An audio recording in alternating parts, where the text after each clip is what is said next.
If you're tired of sitting on the 405 freeway in traffic, then stay tuned to CityWorks to find out how your future is about to get moving.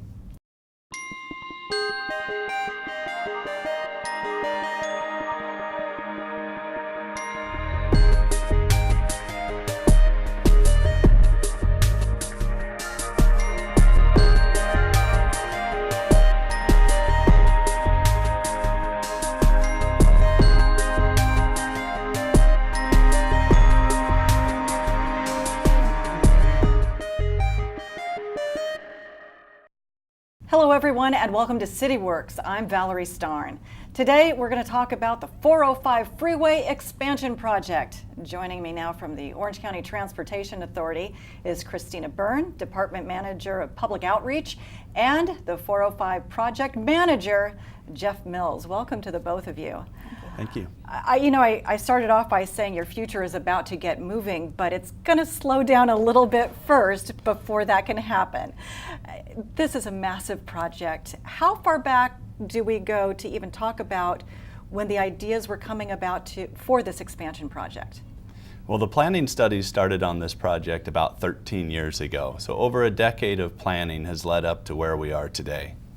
How massive is this project? What is the scope of the work being done? The scope of the work being done, first from a massive standpoint, it is a $1.9 billion project. So it is a large project by any account. And what we're doing on the project is we're adding one regular lane from Costa Mesa at the 73 up to the I-605 in Seal Beach, which is a length of about 16 miles. And then we're also adding a second lane in each direction that will combine with the existing carpool lane to create dual express lanes, or the 405 express lanes, between the 73 and the 605. So essentially we're widening the existing facility, which is 5 lanes in both directions, to 7 lanes in both directions. So in total, 4 lanes will be added for about 15 to 16 miles. So it's a large project. Let's talk about the need for this. Now, anybody that's driven this stretch of road, especially at rush hour, already knows it's hard to get anywhere. But how many drivers are we talking about, and what kinds of time delays do you know the drivers experience? It's significant travel delays right now. It could be upwards of an hour just to go those 16 miles. And this project, the benefits of this project is we're going to be significantly cutting down the travel time from end to end for motorists in the area as they could travel and commute or may go to work, school, once the project's complete. How many more drivers are you expecting? Say if this had not launched and it was going to remain as is, how many more drivers and how much worse could it have gotten? Well, this is one of the busiest freeways in the United States. There's about 370,000 vehicles who use this facility every day, which is a number that is almost hard to imagine. And over the next 20 years, by 2040, there'll be a 30% growth in that number. So it's a very heavily used freeway today, and the growth will continue throughout, whether we build this project or not. You talked about the lanes that you're adding, and you're involving additional lanes, carpool lanes, express lanes. The express lanes involve a toll. Mm-hmm. So all of a sudden the 405 is going to have a new option for drivers to pay if you want to travel that particular lane. But really, when you're planning a project like this, what are the options you're looking at? Because the area is built out. So the idea of eminent domain and just saying, hey, we need the space to create 5 more lanes, 7 more lanes, 10 more lanes of freeway. I mean, that would have been taking out thousands of homes. That's not an option then, correct? Right. When we started the planning studies, we looked at a variety of different options. Some of those options included a double-decker of the freeway, because of a lot of residential communities adjacent to the facility, that was not well received, and there's also seismic or earthquake concerns on something like that.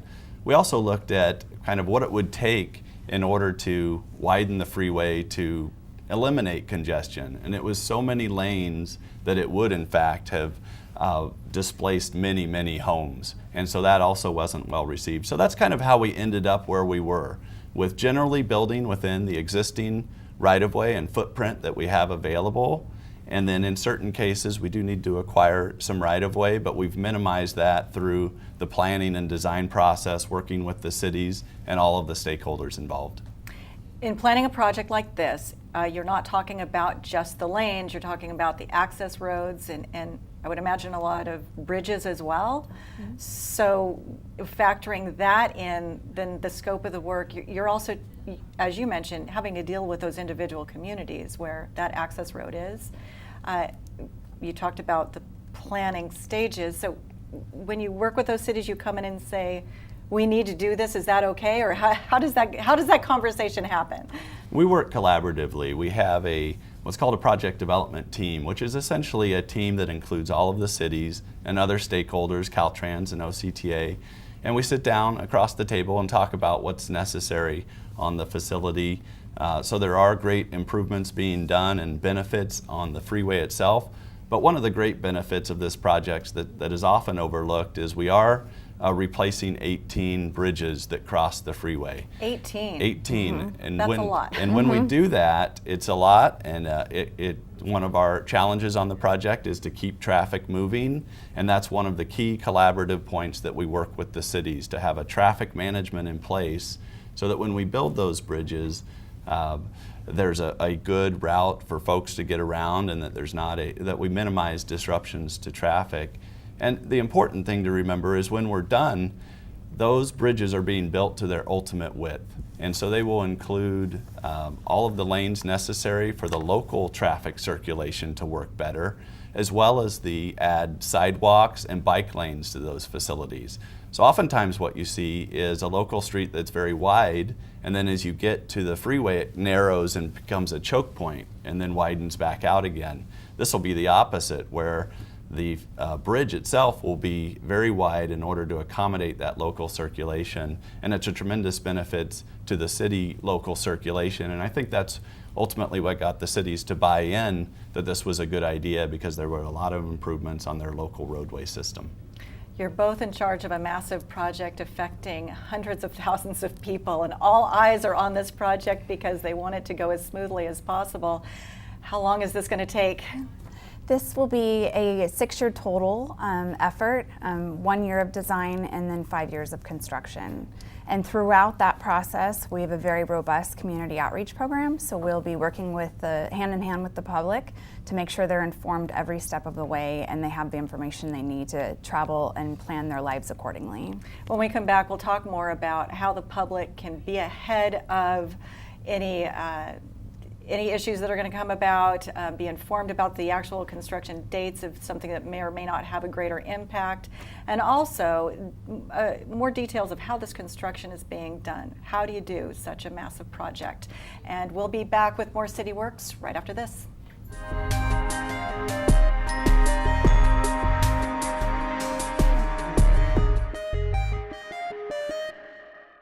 You have the time to give. You have the capacity to care.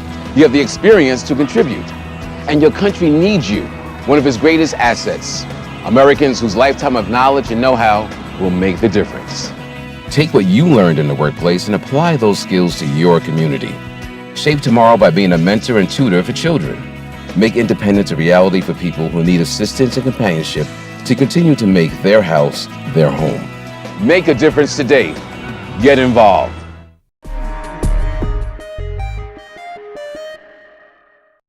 Welcome back to City Works. We're talking about the 405 expansion project, and actually, I don't know if people realize, because you haven't seen a lot of construction activity yet on the 405, but you've already broken ground. When did that happen? Our groundbreaking ceremony was in January of this year, and the initial activities actually commenced in March. So when we're talking today about a 6-year project, it's already well underway. Correct. So you kicked off the project. Now, in the early phases of this expansion, what will drivers expect to see along the road? Primarily, they'll see the concrete barrier up on the shoulders of the freeway, protecting our workers, and so the activities can safely happen behind that barrier. Also, they'll see some restriping, some vegetation removal to make way for the widening, some earthwork, before the real heavy bridge work will start later this year. What you've just described, does that involve lane closures? Yes, there is sometimes lane closures associated with that work, primarily just lane closures though, not full freeway closures or more significant closures associated. And those lane closures take place at night. So one of the items that's important to note is we put in our contract that we can't have lane closures during the day when there's so many folks utilizing the freeway. So when there are lane closures, they happen at night. A lot of the work, initial work happens at night. And then there's kind of a gradual ramp up through the summer and into the fall when we start seeing some more significant construction that the public will really notice.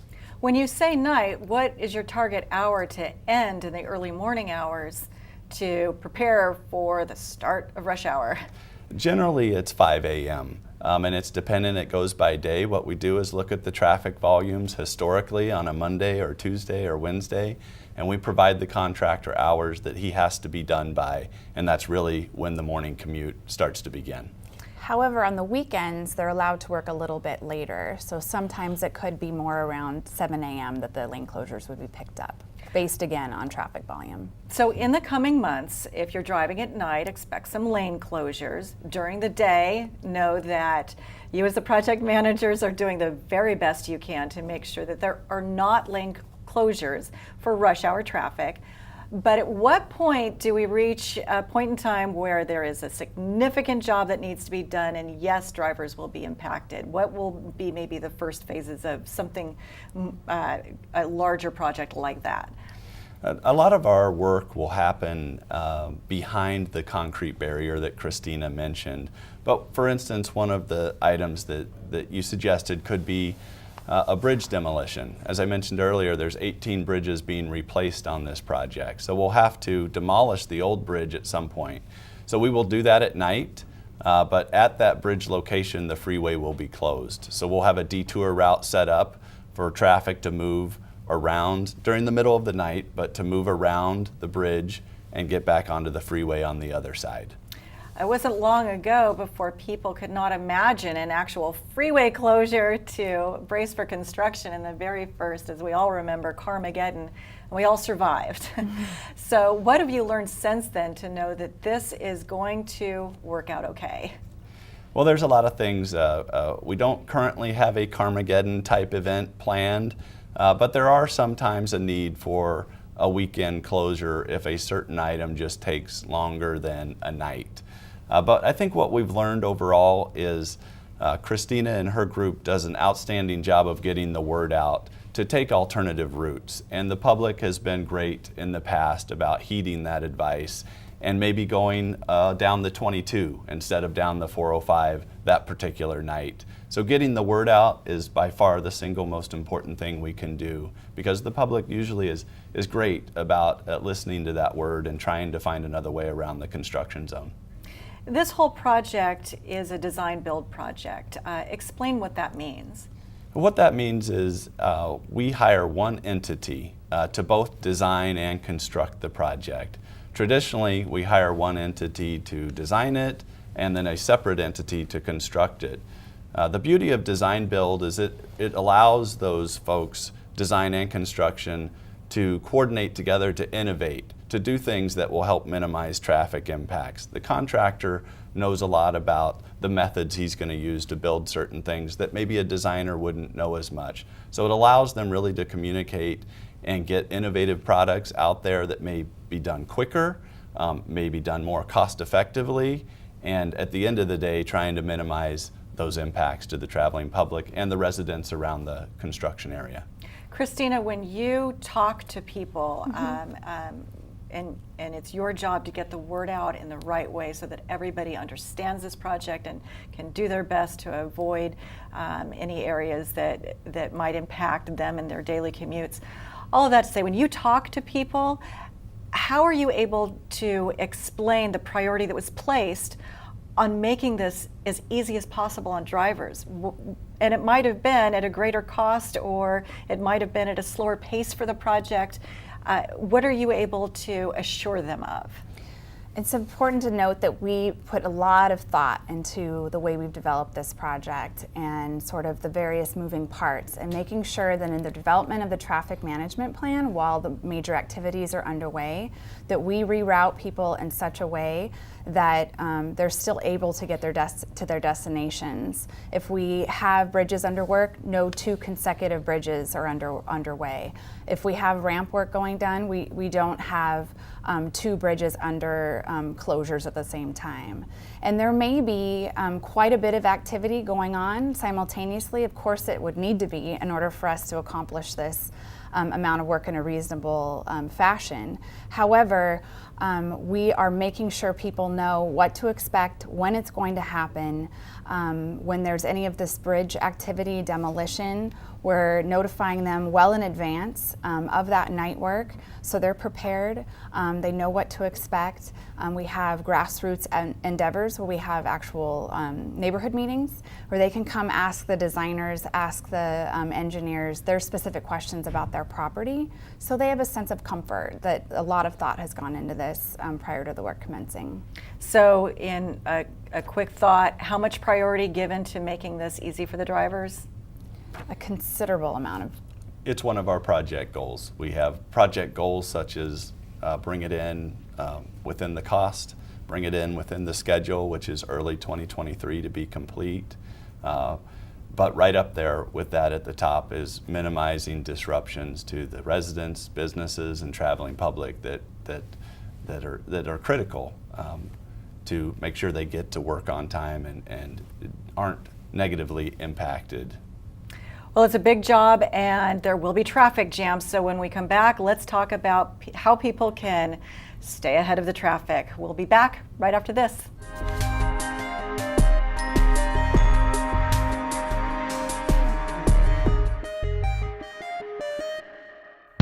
Because play might be the best way to fight obesity. Because staying connected makes my family stronger. Because a safe place after school can lead to success in school. Because physical activity is vital to my health and well-being. Because I need to make my world better. Because playing team sports teaches character and social skills. Because we need each other. Because we need each other. Because we need each other.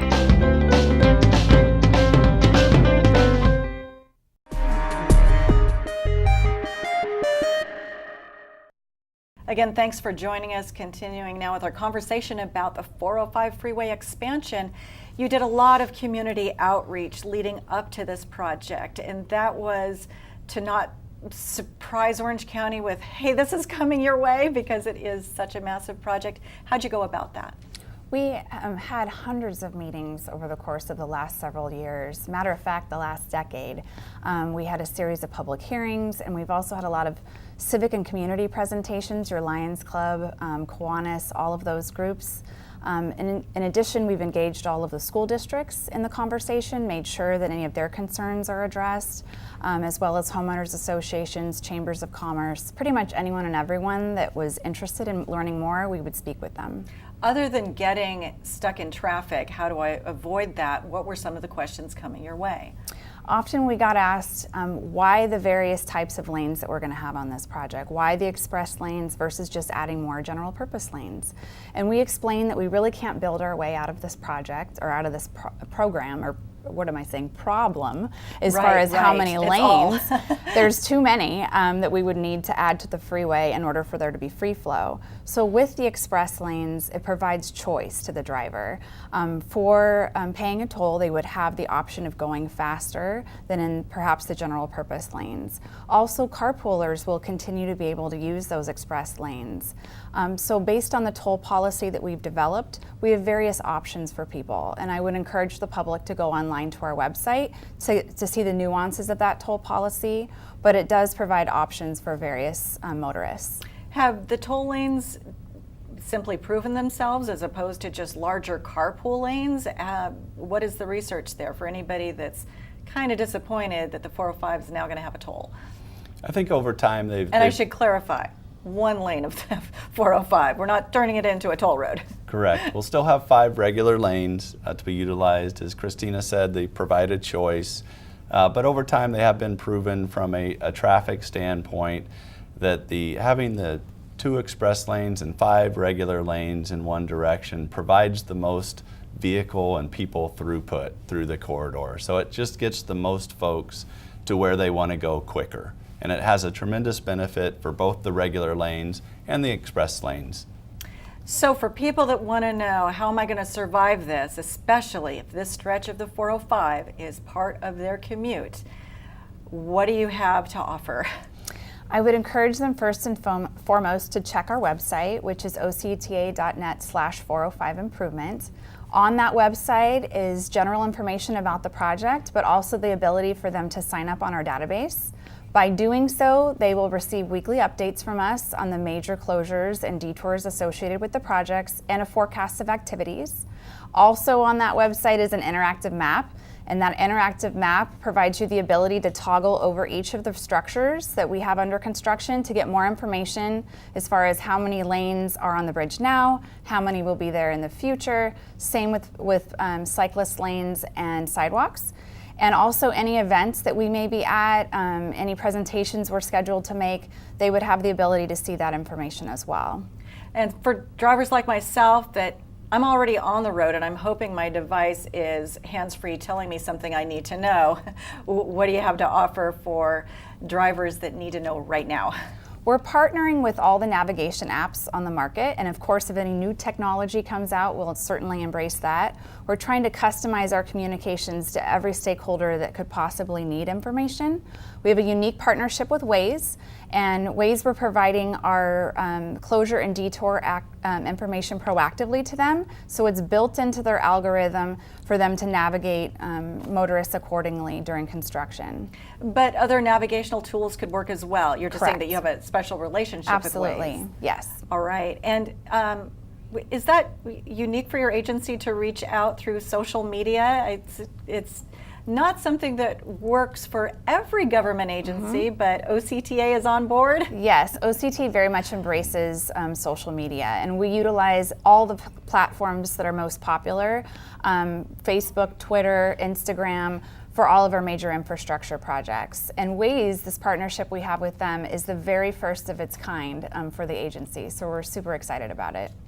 Now, I'm sure you both drive, and in the next 5+ years as this project is underway, could there maybe be any new technology that you'd hope for even as just a driver that might even help this project, this process further?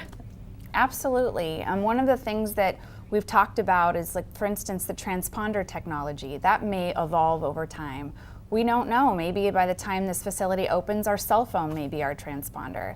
But nothing that we've done in planning for this project will preclude us to embrace any future technology that may come online. As we wrap up our conversation about a project that's going to affect so many, in general, how are you feeling?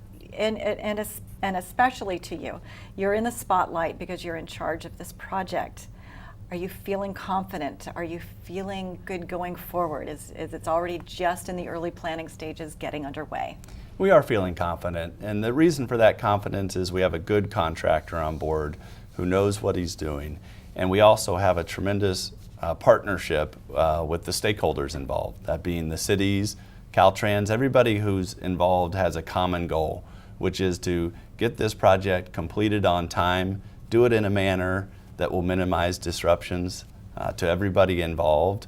And that's the reason that I'm confident, is we have a great team working on the project and a great group of stakeholders that has a common goal to deliver the project in the time we said it would be delivered. What is your estimated completion date? It is January 2023 is our estimated completion date to have all lanes operational. Now, what might factor into that? Is weather a factor? I'm trying to come up with anything beyond weather. You're more in tune with a project like this. What other factors could be involved? Weather is an important one, but there's also there's always risks on a project of this magnitude. Some of those, for instance, are we need to move certain utilities that are in the way, maybe power lines that are on a local street. We work very, very hard with those utilities companies to make sure they get done on time, but traditionally that has been a challenge, so we invest heavily to make sure that gets done. Things like permitting, which we have to get a permit to cross over the Santa Ana River, for instance. We invest very heavily again to make sure that we're on top of all of those risks, and most importantly that we identify those risks and have a plan moving forward if they arise. Well, I want to thank you both so much. Again, it's a massive project. I think that you've made it clear that you placed a tremendous priority on making it a livable project so people can still get their kids to school, find their way to work, and it's going to be tough, but you've also done a lot in terms of reaching out to help folks understand, stay ahead of the detours, be aware of the dates and times that might be more impactful. Anything else that you want to add just to let people know that you're there for them should they be having a difficult time with this project? Absolutely. We, as an agency, we're part of this community too. We understand that construction's never a good neighbor, but please use us as a resource during the work. Contact us via email or phone call, place a phone call if you have any questions or concerns, and we're there for you and committed to getting you the answers that you may need. And I would also say we appreciate everybody's patience, because at the end of the job, the benefits will be real, and there'll be a real sense of benefit when the project is complete. So we appreciate everybody's patience getting there. How much of a significant change will it make? What is the traveling time now, and what will it be once this project is finished? Travel time savings is probably the easiest one to kind of compare. Right now, as Christina said earlier, it takes about an hour to travel this corridor in rush hour. In 2040, if we didn't do anything, it would take about 2 hours if you were in the regular lanes or the carpool lane.